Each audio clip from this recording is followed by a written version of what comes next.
Olá, boa tarde. 16 de agosto, o NT Sul começa agora ao vivo com os principais destaques desta quinta-feira. Sobe para 6 mortes e mais de 1.200 casos de sarampo no Brasil. Sábado é dia D da campanha de vacinação.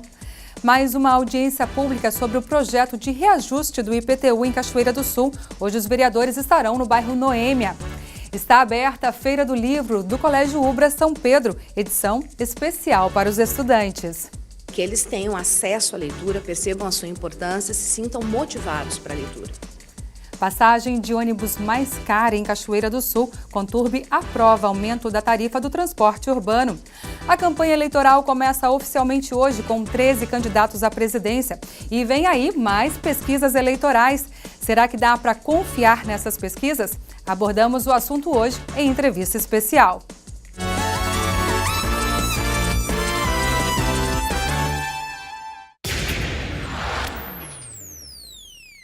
A caravana da Coordenadoria da Mulher de Cachoeira do Sul chega hoje ao Parque Primavera, no Alto do Amorim, pretendendo atender também as famílias dos bairros Augusta, Mauá, Xangri-Lá, Prado, Volta da Charqueada e Vila Nova. As ações acontecerão a partir da 1h30 da tarde. Serão ofertados diversos serviços para a comunidade, como atendimento do CRAS, CREAS, Promotoria de Justiça Especializada e Criminal, ginástica, corte de cabelo para mulheres e pintura facial. Representantes da Defesa Civil e das Secretarias Municipais do Trabalho e Ação Social, de Obras e de Saúde também estarão presentes. A Caravana da Mulher acontece em todas as quintas-feiras deste mês. Na quinta que vem, a caravana estará no bairro Cristo Rei.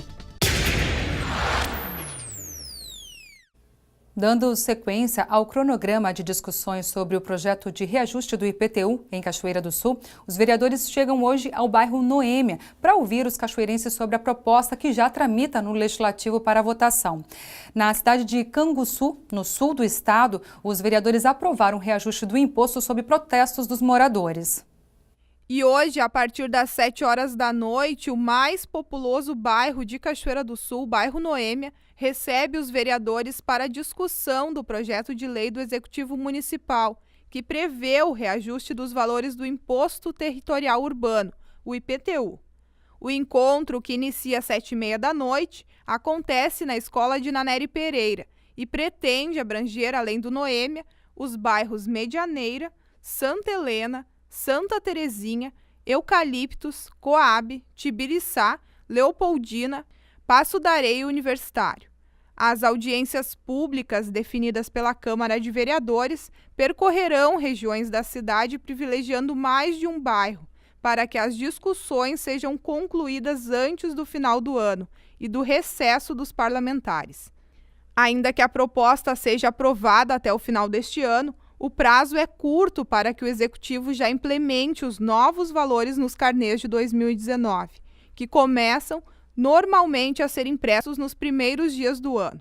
A matéria é polêmica e, embora o Executivo afirme que com essa proposta pretende fazer justiça social e tributária, parte da população já se posiciona contrária à aprovação do projeto, utilizando as redes sociais para mostrar contrariedade desde que o assunto foi levantado, no final de 2017. Em Canguçu, município localizado no sul do estado, a votação do reajuste do IPTU foi acompanhada por um bom número de contribuintes, moradores da cidade que ocuparam a Câmara e também acompanharam todo o processo na parte externa do Legislativo. A aprovação do reajuste, por 8 votos a 7, aconteceu sob vaias e protesto dos moradores. A fim de acalmar os ânimos e evitar confrontos, a presidência da casa suspendeu a pauta, encerrando a sessão do dia.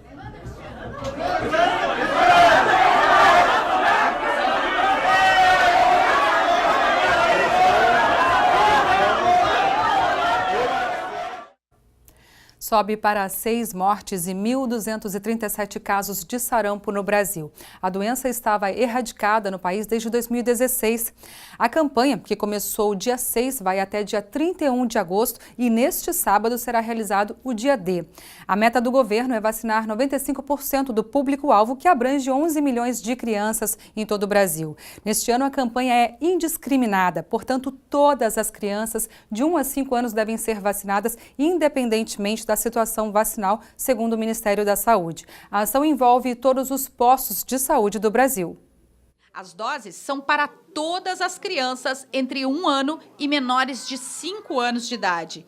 Todas, porque até mesmo os pequenos que têm o calendário vacinal em dia devem ser vacinados. O Ministério da Saúde fez essa ação, então, para formar uma barreira maior, então, fazer uma proteção maior dessas crianças. Mesmo que seja com esquema completo, as crianças de 1 a 4 anos vão receber uma dose adicional, né, para ter essa proteção extra, para ver se a gente consegue, então, eliminar o vírus da polio e do sarampo, né, que está nesse momento de surto em Porto Alegre. O Ministério da Saúde repassou 80 mil doses e a meta na capital é vacinar 65 mil crianças. Até junho, a cobertura da tríplice viral em Porto Alegre, que além do sarampo também protege contra a cachumba e a rubéola, ficou em 80%. No Rio Grande do Sul, 13 casos de sarampo foram registrados até agora. E é bom prevenir, né? Por causa dessas doenças que tá por aí, né? Vou conferir toda a carteira para ver se a gente está em dia com todas as vacinas. O dia D da vacinação será no sábado, 18 de agosto, mas a campanha vai até o final do mês, no dia 31. O sindicalista Santo Tavares foi empossado na noite de ontem para mais um mandato à frente da Intersindical de Cachoeira do Sul. Ele, que foi reeleito, segue à frente do colegiado durante o biênio 2018-2019. A posse aconteceu no Círculo Operário Cachoeirense e contou com a presença do senador Paulo Paim. A Intersindical, colegiado formado por sindicatos e entidades representativos de servidores públicos e trabalhadores da iniciativa privada, foi reativada há cerca de 1 ano e meio. A entidade ressurgiu em meio a inúmeras políticas de reforma e mudanças que atingem diretamente direitos dos servidores e dos trabalhadores, como a reforma trabalhista, já em vigor, e a reforma da Previdência, que pode voltar à pauta do Congresso ainda neste ano. A campanha eleitoral começou oficialmente hoje com 13 candidatos à presidência da República e o menor tempo de propaganda da história recente da política brasileira. A partir de agora, os candidatos estão autorizados a realizar carreatas e comícios, distribuir material gráfico e fazer propaganda na mídia e na internet. Ressaltando que os posts na internet não podem ser pagos, não podem ser patrocinados. O horário eleitoral gratuito na televisão e no rádio começa no dia 31 de agosto. É época também da realização de pesquisas eleitorais. Você já participou ou conhece alguém que tenha participado de uma pesquisa? Muita gente tem dúvidas sobre a realização destas pesquisas, já que nunca fez parte de alguma delas. Afinal, as pesquisas que medem intenção de votos e o Ibope das emissoras de rádio e TV, por exemplo, são confiáveis? Entenda como tudo isso funciona e por que elas são tão importantes. Muitas vezes ficam dúvidas em nossa cabeça de como é feita a pesquisa que mede o Ibope, daquela rádio preferida ou daquela TV que eu sempre assisto. Também ficam dúvidas de como é realizada a pesquisa da intenção de voto daquele candidato X que é líder ou participa de uma corrida à presidência da República, por exemplo. Para nos tirar todas estas dúvidas e desmistificar esse assunto, nós vamos conversar hoje com um especialista, Domício Torres. Queria te agradecer, Domício, você que tem aí uma vida toda de pesquisas, trabalhando aí no Instituto Cantar Ibope como diretor aqui para o Rio Grande do Sul e para Santa Catarina e hoje à frente da tua empresa, o IRP. Queria te agradecer, viu? Uma satisfação, João Paulo. Falar sobre pesquisa é uma das coisas que eu mais gosto, porque são 42 anos em que eu estou envolvido com esse tipo de trabalho, dos quais 36 junto ao Ibope, né? Na época Ibope. Eu, na verdade, tenho uma marca muito interessante. Na época em que o Ibope fez 72 anos, eu comemorei 36 anos de Ibope, ou seja, um share de 50% da existência do Ibope. Então é uma satisfação conversar sobre isso e estou à disposição para nós dialogarmos a respeito. Eu queria te começar perguntando o seguinte, numa conversa informal, num bate-papo entre amigos, entre colegas, é comum as pessoas terem dúvidas de realmente se aquela pesquisa é fidedigna, de que forma é feita a abordagem às pessoas, se aqueles dados que são apresentados são reais. É comum isso? Comum, inevitável até. Eu tenho vários amigos que inclusive dizem, olha, Domício, eu acredito em você, mas, puxa, esses números não podem ser verdade. Eu lembro que numa eleição muito disputada, aquela pós-ditadura, que foi lá em 1989, onde concorreram Collor, Lula, Brizola, enfim. E, na verdade, eram 22 candidatos. Na época não tinha urna eletrônica, eram cédulas. A cédula era quilométrica, eram 22 candidatos. Eu lembro que quando eu saía à rua, como eu era muito entrevistado em televisão, enfim, as pessoas me conheciam, as pessoas me paravam na rua para dizer, não é possível. O Brizola, na verdade, se perguntar para qualquer um que está passando aqui, vamos perguntar, todo mundo vota no Brizola, como é que você diz que o Collor é que vai passar para o segundo turno e há uma dúvida entre Lula e Brizola? A gente pode perguntar para qualquer um que está passando ao nosso redor, vão dizer que é Brizola. E eu digo, bom, mas acontece que naquela época, pelo menos, 7% do eleitorado brasileiro era do Rio Grande do Sul, enquanto que Lula fazia votos no Brasil todo, assim como o Collor, no caso. Então, o Brizola, na época, tinha votos no Rio Grande do Sul e no Rio de Janeiro, enquanto que o Lula fazia votos no Brasil todo. Então, dentro do nosso universo, onde nós estamos, o que a gente normalmente ouve são pessoas que estão ao nosso redor. E essas pessoas, na verdade, elas acham que o que está acontecendo entre nós é o que está acontecendo na população, e não é isso, né? A pesquisa, ela busca informações junto a todo o universo de eleitores, no caso. Como é que é o ponto de partida de uma pesquisa eleitoral, por exemplo, no caso, a gente está em ano de eleição para a presidência da República. Qual que é o ponto de partida? Como é que é feita toda essa logística para que uma pesquisa realmente seja divulgada e mostrada aí à população? Perfeito. Primeiro, é bom que a gente coloque que toda pesquisa é vendida. Tá? É um produto. É um produto. Então, existem organizações, partidos ou meios de comunicação que desejam ter uma pesquisa para trabalhar, ou seja, para consumo interno ou para divulgação. Então, a primeira coisa que acontece é um briefing, uma conversa entre quem deseja a pesquisa e o instituto. Então, ele determina, olha, eu quero uma pesquisa estadual, ou municipal, ou nacional. Se é uma pesquisa, como nós estamos agora em ano eleitoral, e o preponderante é presidente da República, então uma organização encomenda uma pesquisa para o instituto e diz, olha, é uma amostra de Brasil.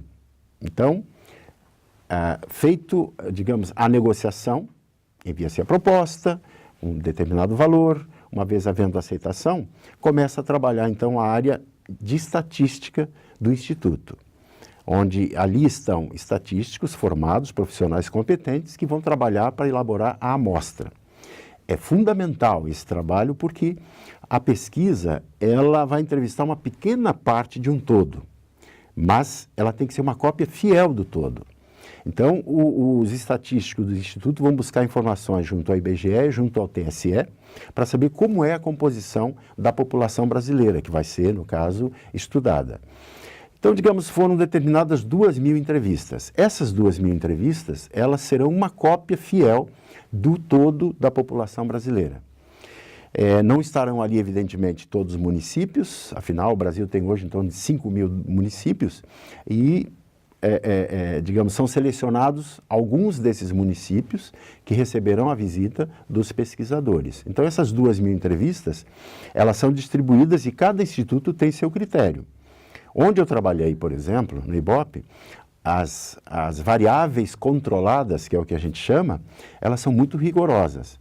Então, por exemplo, caiu na amostra, que normalmente cai as capitais, então chega aqui, em Porto Alegre, por exemplo, são selecionados setores censitários, que são do IBGE, ou seja, são áreas geográficas da cidade, onde o pesquisador vai buscar os entrevistados.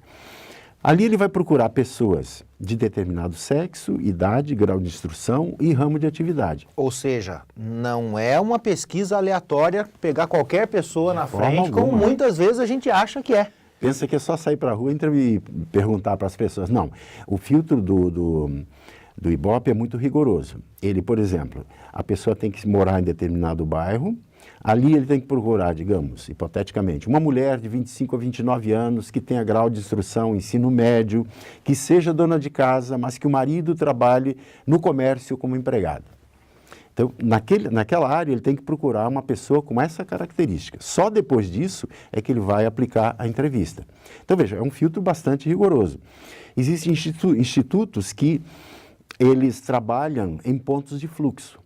Então, por exemplo, trazendo o exemplo de Porto Alegre, Avenida Borges com a Rua da Praia, né? Ali naquele centro. As pessoas que vão passando, o pesquisador seleciona através de uma amostra que é exigida dele, pessoas por sexo, por faixa etária, por grau de instrução e que morem no município onde está sendo feita a pesquisa. Então, é um pouco diferente do IBOP, por isso que eu disse que o do IBOP é um pouquinho mais rigorosa do que... Mas também não significa que um vai acertar mais do que o outro. São critérios apenas, né? O que importa é que, estabelecido o número de entrevista, existe para isso o que se chama intervalo de confiança e a margem de erro, né? Que vai depender do número de entrevistas. Bom, em paralelo a isso, enquanto a área de estatística está montando a amostra, elaborando a amostra, tem a parte da sociologia que entra em ação, que é desenvolvimento do questionário. Porque perguntar é uma ciência. Responder todos sabem, mas perguntar exige uma certa sabedoria. Se você pergunta mal, você vai ter também uma resposta atravessada, enviesada. Então, entra em ação a parte humanística do Instituto, que é elaborar as perguntas. Essas perguntas são testadas para que, digamos, veja se não há interpretação dúbia, se não há sobreposição, se não há influência dentro da própria pergunta, do próprio questionário, por exemplo. Faz uma pergunta fora do lugar ideal. Ela já está influenciando uma outra resposta que venha logo a seguir, de uma pergunta que venha a seguir. Então, tudo isso é pesado. Concluído essas etapas, então, vai esse material para o supervisor que vai treinar a equipe para realizar o trabalho. Então, esses pesquisadores são treinados, é feito testes pilotos, eles fazem simulações, e quando a coisa está totalmente definida, bem entendida pela equipe, aí eles vão a campo, então, para realizar as entrevistas. Domício, a gente, né, é comum em ano eleitoral as pessoas se basearem muito, principalmente porque o meio de chegar à comunicação nas pessoas hoje ele é muito fácil, né? A tecnologia ela facilitou esse acesso, né? Embora nesse meio de turbilhão de informações, muitas coisas falsas, como vem crescendo a fake news, né? A gente pode dizer hoje, né, e eu não posso deixar de lhe perguntar isso, que a pesquisa ela é uma coisa 100%, ela não pode ser manipulada. Estou sendo no sentido de que, eu vou te dar um exemplo aqui. O nome hoje, 2 nomes na política nacional, né, já que estamos falando em eleição, que despontam aí, um deles é o do Lula, ex-presidente, que segundo aí aponta teria de 28% a 30%, um pouco para mais, um pouco para menos, e Bolsonaro naquela faixa de 17%, 18% a 20%. Isso é real? É real, sim. Na verdade, a questão da manipulação, hoje, ela está muito bem controlada, porque existem regras impostas pelo TSE, no sentido de qualquer pesquisa que seja divulgada tem que ter sido registrada antecipadamente no TSE, ela tem que conter todas as informações metodológicas, como é que é o questionário, como ela foi feita, quem contratou essa pesquisa, quanto pagou por essa pesquisa, ou seja, é tudo às claras. O resultado que é divulgado, que advém dessa pesquisa, ele também fica à disposição dos partidos. Quando um partido sente que um determinado instituto divulgou um resultado e que está, digamos, bem diferente do que vem sendo apurado pelos demais, ele acaba sendo, digamos assim, ficando sob suspeita e esse partido tem, digamos assim, o direito de pedir ao TSE que investigue, que esse instituto mostre as provas de que esse trabalho que ele fez está dentro dos critérios técnicos, enfim.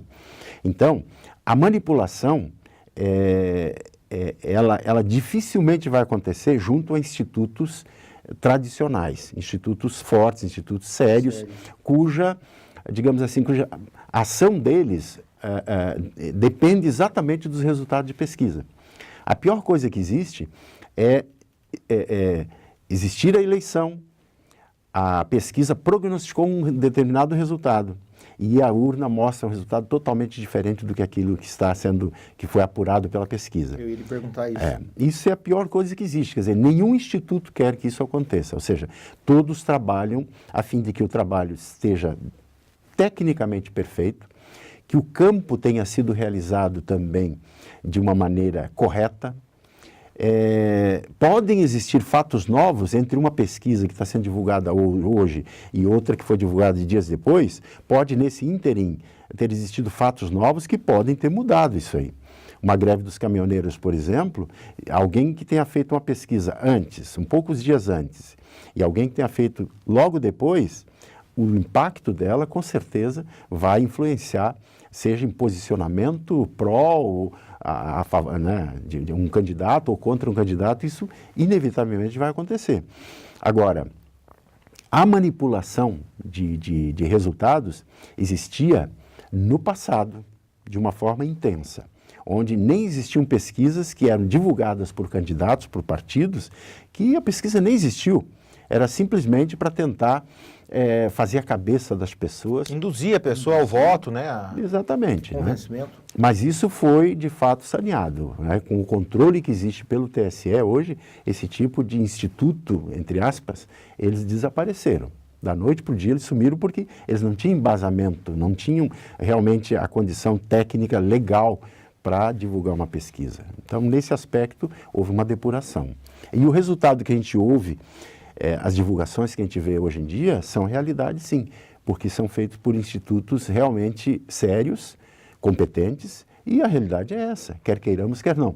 O Maquiavel já dizia, a realidade é o que é, não o que nós gostaríamos que fosse.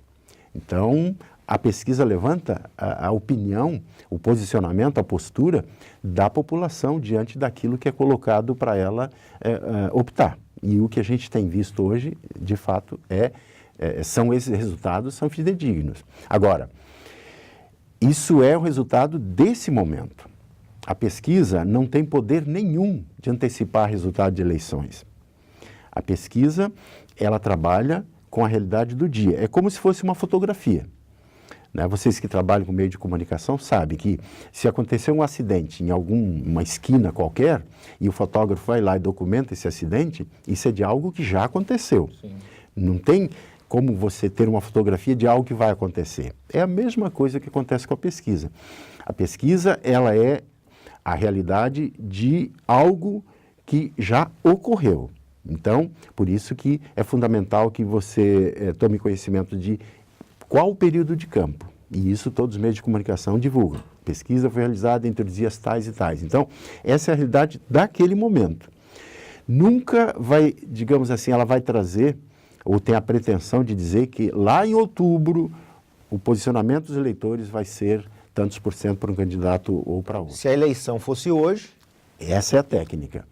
A gente sempre traz o dia da eleição para o momento da entrevista. Então, seu João Paulo, se a eleição fosse hoje, em quem você votaria para presidente da República, para governador, para senador, para deputado federal, para deputado estadual, que é o contexto da eleição desse ano? Todas essas perguntas são realizadas dessa forma. A primeira delas, que é a espontânea. O pesquisador não dá indicação nenhuma para o entrevistado.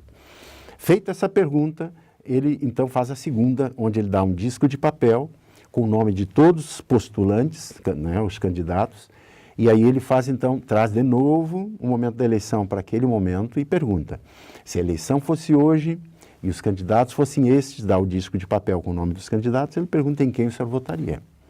Então, essa é a forma. Então, nunca é uma projeção do que vai acontecer. É sempre sobre algo que é no momento. No momento está sendo feita a pesquisa. Domício, é comum as pessoas terem dúvida com relação à margem de erro. Por que varia a margem de erro de uma pesquisa para outra?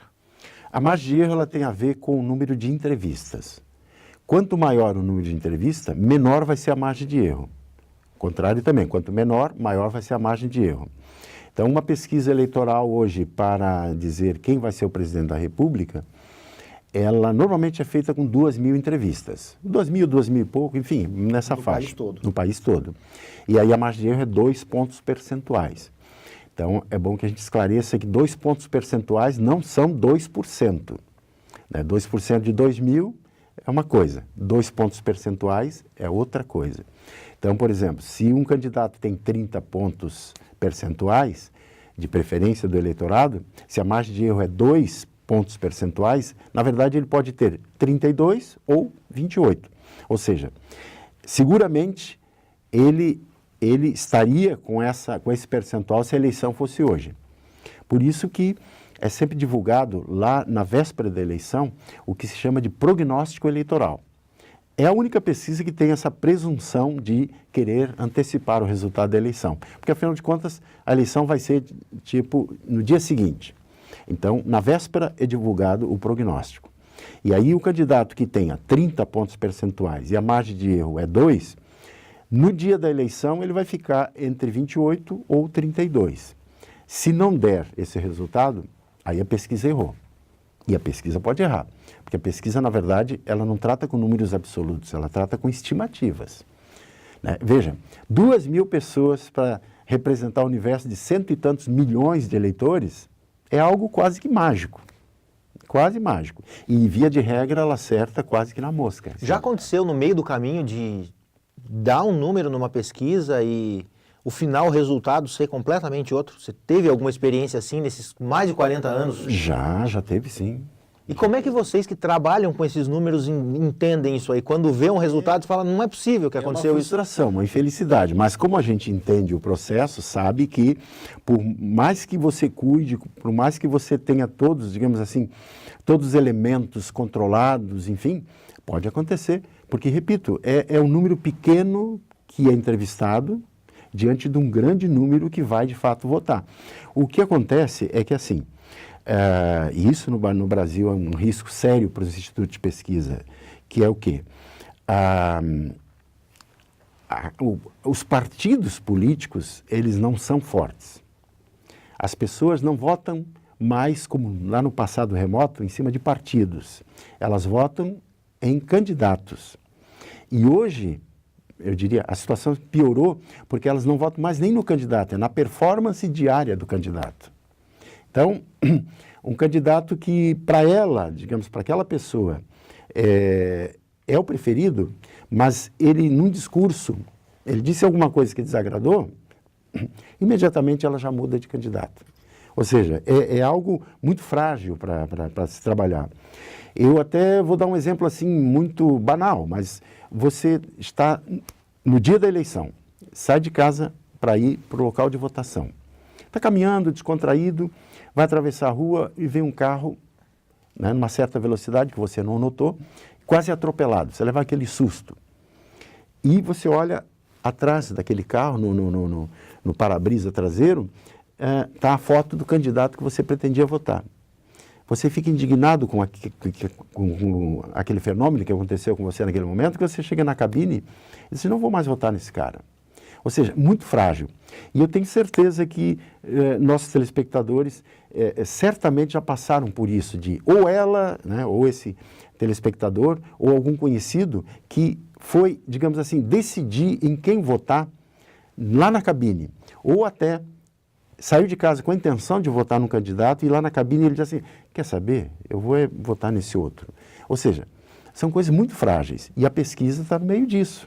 Então, via de regra, se acerta. O normal é isso aí. Eu, em 23 anos que eu atuei na área política também, porque meu começo de carreira no Ibope foi atuando em área política, eleitoral, de opinião, de mercado e de mídia. Eu atendia todos esses clientes. Do ano 2000 para cá, o Ibope mudou o formato. A parte de opinião eleitoral ficou centralizada em São Paulo. E as filiais ficaram com a parte de mídia, que ocupava muito tempo. Mas até o ano 2000, eu estive envolvido com 16 eleições, entre Rio Grande do Sul e Santa Catarina, que eu atendia. E também primeiro e segundo turno, porque cada um dos turnos é uma eleição, né? Então, em 16 eleições que eu participei, que eu estive envolvido como responsável, eu não errei um resultado. Em todos os níveis, seja de governador, prefeito, deputados, senadores, enfim. Por quê? Porque a pesquisa, de fato, é algo maravilhoso, é algo que tem esse poder realmente de verificar com um número pequeno, que não custa tanto, qual o pensamento da população. E daí a gente consegue, as empresas conseguem ter soluções para produtos que estão encalhados, o que está acontecendo com esse produto. Uma emissora que tem um programa de rádio ou de televisão, puxa, como é que está a audiência disso? A pior coisa que eu costumo dizer, que a pior coisa que existe para um comunicador é ele estar no seu estúdio, 1,5 metro, 2 metros quadrados, sozinho, e ele entusiasmado, falando, etc., e ele não sabe nem para quem ele está falando. Tá? Isso deve ser uma coisa realmente frustrante para ele. Então a pesquisa, ela traz esse feedback, ela traz para ele, eu estou falando para um público mais da classe social X, do sexo tal, da faixa etária, enfim, são informações que abastecem a ele.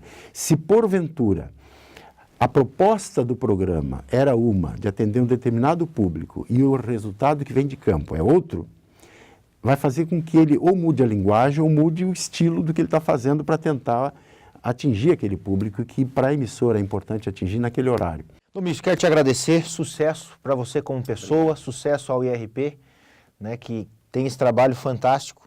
A gente desmistificou uma coisa hoje aqui, tivemos uma aula sobre pesquisa que não é uma coisa tão simples igual as pessoas pensam. Exatamente. Eu é que agradeço a oportunidade, preciosa sem dúvida.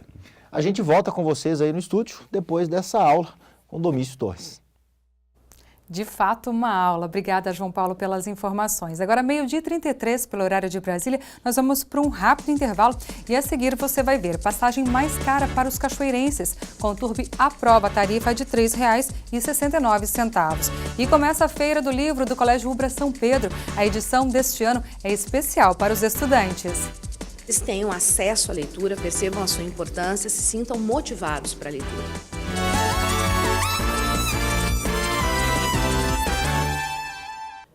Os membros do Conselho Municipal de Transporte Urbano de Cachoeira do Sul, o Conturbe, se reuniram hoje pela manhã no auditório do Museu Municipal da cidade.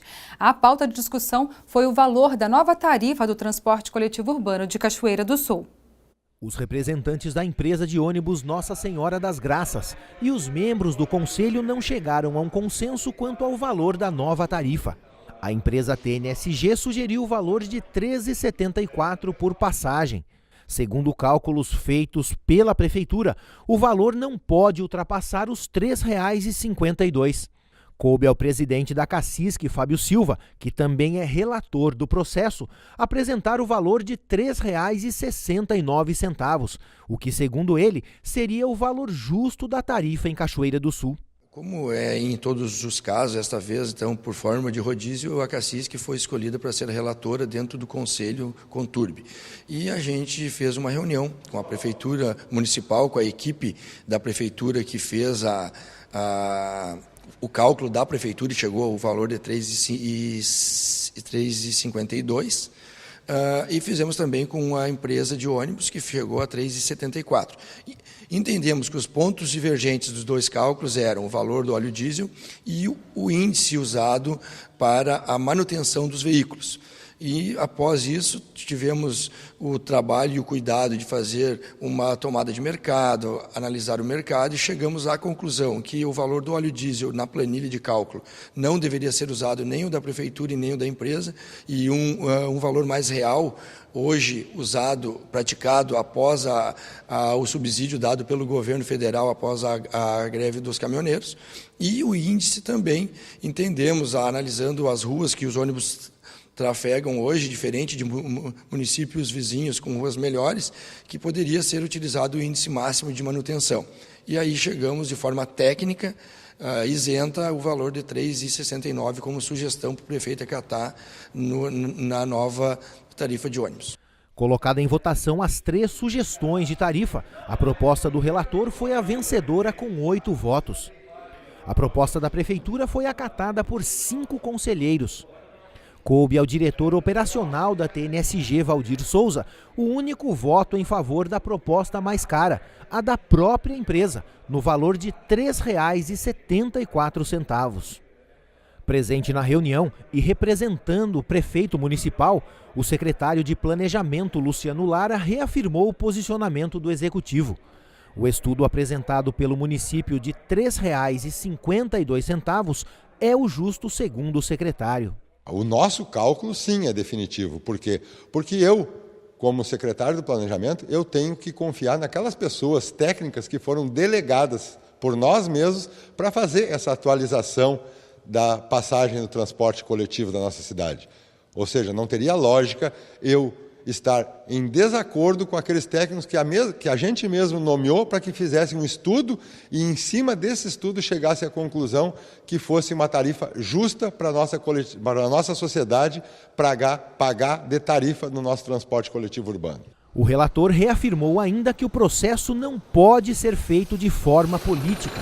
Segundo Fábio, essa é uma questão técnica e não pode ter a interferência do Executivo. Então, a gente analisou de forma muito cautelosa isso. Sabemos que é uma decisão exclusivamente do prefeito municipal, mas entendemos que o prefeito municipal, acreditamos que o prefeito municipal vai agir de forma técnica e não política, porque não cabe nesse serviço. A prefeitura municipal é responsável pela qualidade do transporte urbano do município e o prefeito, com a sua responsabilidade, com a sua prudência, vai entender o que é mais justo para manter uma qualidade do transporte urbano, sempre frisando que não é momento de uma decisão política e sim uma decisão técnica. A técnica, a matemática, essa planilha usada por maioria dos municípios brasileiros, ela não deixa dúvidas e não deixa espaço para discussões. Se há espaço para outro valor, é em cima dos índices e não de discussões políticas, né? O Conselho aprovou por unanimidade um pedido ao Executivo para que a licitação do transporte seja feita em caráter emergencial. E, segundo os conselheiros, esta seria uma forma de resolver de uma vez por todas esse impasse. Nós entendemos que é papel da Prefeitura Municipal, urgentemente, já está atrasado isso, de fazer essa licitação, porque precisamos algo bem definido no nosso município, quem é a empresa, quais as responsabilidades dessa empresa, quais as responsabilidades do município, para os usuários terem segurança. Hoje, uma empresa privada que paga vale transportes para um número grande de funcionários, ela tem receio até de fazer o orçamento para o ano seguinte, porque não sabe quanto será o valor pago do vale transporte, não sabe se o seu funcionário chegará atrasado ou não na empresa para trabalhar. Então, essa é uma demanda latente, tanto que o Conselho aprovou por unanimidade. Tanto a empresa hoje concedente desse serviço também quer, mesmo correndo o risco de perder o serviço, porque é uma licitação, também quer a licitação. Então, o Conselho pede ao prefeito que faça de forma urgente essa licitação para a prestação de serviço público de transporte urbano em Cachoeira do Sul. Sobre esse reajuste da tarifa, tem uma pergunta aqui do Fábio Teixeira.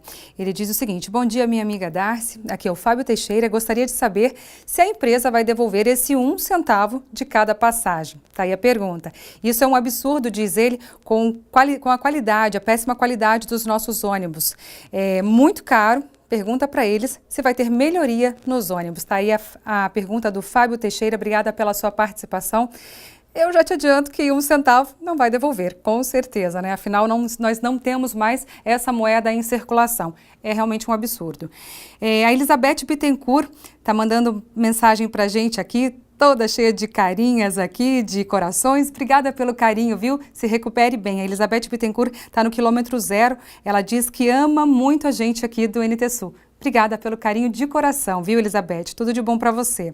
A Suelen Porto do Piquiri está perguntando aqui sobre a questão da vacinação no dia D, lá no Piquiri. A gente vai checar tudo isso direitinho sobre os postos e o serviço completo sobre a vacinação no dia D aqui em Cachoeira do Sul entra na edição de amanhã do NT Sul a partir do meio-dia, tá bom? Imóveis da empresa São João e da cooperativa Tritícola Cachoeirense foram leiloados pela Justiça Federal ontem. Nenhuma das matrículas foi arrematada. Em 5 dias começam as vendas diretas. Segundo o leilão judicial da empresa São João e da sede da cooperativa Tritícola Cachoeirense não tiveram interessados. A Justiça Federal ofertou 28 lotes na quarta-feira em Cachoeira do Sul. Entre os bens, 5 imóveis da empresa São João e a sede da Cotricaçu. Segundo o leiloeiro Ivan Bartman, as edificações que foram a leilão pela segunda vez neste ano não receberam lances. As matrículas terão venda direta dentro de 5 dias e, segundo Ivan, com grande possibilidade de negócio. Caso não sejam vendidos, um novo leilão acontece em 90 dias. Aguardam propostas, aproximadamente 2.000 metros quadrados da São João, avaliados em R$ 1.980.000. 460 metros quadrados por R$ 780.000. 1.000 metros quadrados avaliados em R$ 1.620.000. E também estará aberta em 5 dias a venda direta da Cotricasul. São cerca de 3 hectares. O valor do imóvel é de R$ 1.860.000. Começou hoje de manhã, aqui em Cachoeira do Sul, a Feira do Livro do Colégio Ubra São Pedro. O tema da 18ª edição é Leitores em Comunidade, quem fomenta a leitura, educa para sempre. Para fortalecer a feira, o colégio escolheu um escritor cachoeirense que tem orgulho de ser leitor também. Conheça o homenageado na reportagem da Gabriela Belo. Os livros na entrada do Colégio Ubra São Pedro garantem que estamos no local certo. Na manhã desta quinta-feira, foi dada a largada na 18ª edição da Feira do Livro. Uma Feira do Livro é feita para os estudantes, para que eles tenham acesso à leitura, percebam a sua importância, se sintam motivados para a leitura. Isso envolve todas as atividades que nós estamos fazendo para eles, que é compartilhamento de leituras, de histórias, oficinas culturais, para que eles verdadeiramente se envolvam e percebam a importância dela nas suas vidas. Isso justifica o tema da edição. Leitores em comunidade, quem fomenta a leitura educa para sempre. A professora Lisane organizou toda a festa dos livros ao lado da Denise. Escritores, performance, teatro, oficina envolvendo a literatura e a leitura. Essas atividades vão envolver todos os estudantes aqui? Sim, todos os alunos, desde a educação infantil até o 3º ano do ensino médio. O cardiologista Carlos Eduardo Florenci foi o homenageado. Escritor, mas antes de tudo leitor. De alguma forma eu sou um médico, mas as coisas que desde pequeno eu realmente me ensinaram que ler tinha milagres terríveis para a vida da gente. Que a leitura ia me mostrar que eu jamais na minha vida estaria sozinho. Quando eu tenho um livro, eu tenho um amigo que pode me irritar ou pode me deixar feliz, mas é o meu amigo principal da minha vida, sempre foi o livro. Desde casa, com pequeno, depois quando eu fui morar sozinho, todos os livros fizeram parte da minha vida e me proporcionaram aprender que não existe solidão e que de alguma forma eu descobri todas as coisas do mundo a partir de um livro.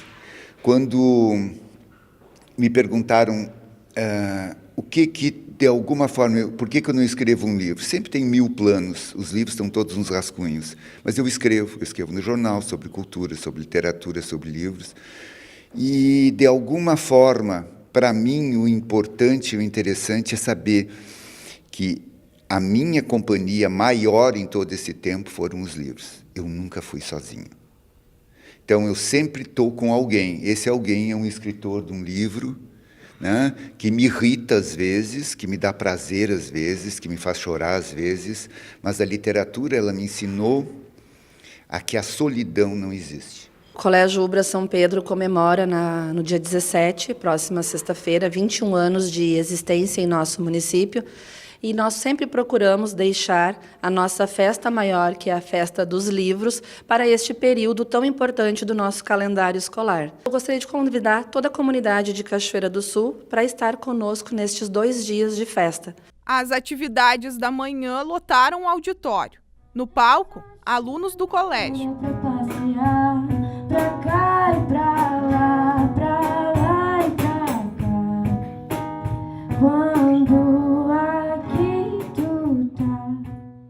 Esse medo do sumiço do livro já desapareceu. Aos poucos as coisas foram acalmando, são plataformas diferentes, são ferramentas diferentes. O livro permanece firme e forte. Nós percebemos que os nossos alunos eles leem usando celular, usando tablet, computador, mas eles também são devoradores de livros. Eles gostam do papel, assim como nós. Hoje é dia de mostra de profissões para o campo em Cachoeira do Sul. O evento, que começou às 10 horas da manhã, busca familiarizar os estudantes do meio rural com oportunidades de profissões voltadas ao meio em que eles vivem. O movimento já era grande às 10 da manhã, quando a mostra foi iniciada. Eram mais de 200 alunos de 15 escolas do município a participarem do evento. Cláudia Gonçalves, professora de Ciências Agrárias da Escola Família Agrícola, reafirma a importância do incentivo ao jovem em permanecer no campo. Ela conta como é feito o trabalho na escola EFASOL. A Escola Família Agrícola do Vale do Sol, ela é um ensino médio e técnico em agricultura. Os estudantes eles permanecem na escola durante uma semana, em formação. Então tem tanto a formação das disciplinas do ensino médio e também as disciplinas do ensino técnico.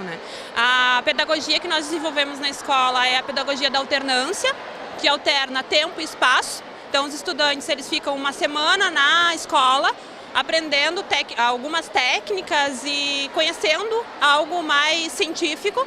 E uma semana permanecem na propriedade, junto com a família, com o pai, com a mãe, com os familiares que tem na propriedade, aprendendo também. Então a gente sempre fala que eles têm professores em casa também nessa uma semana de sessão familiar, que nós chamamos.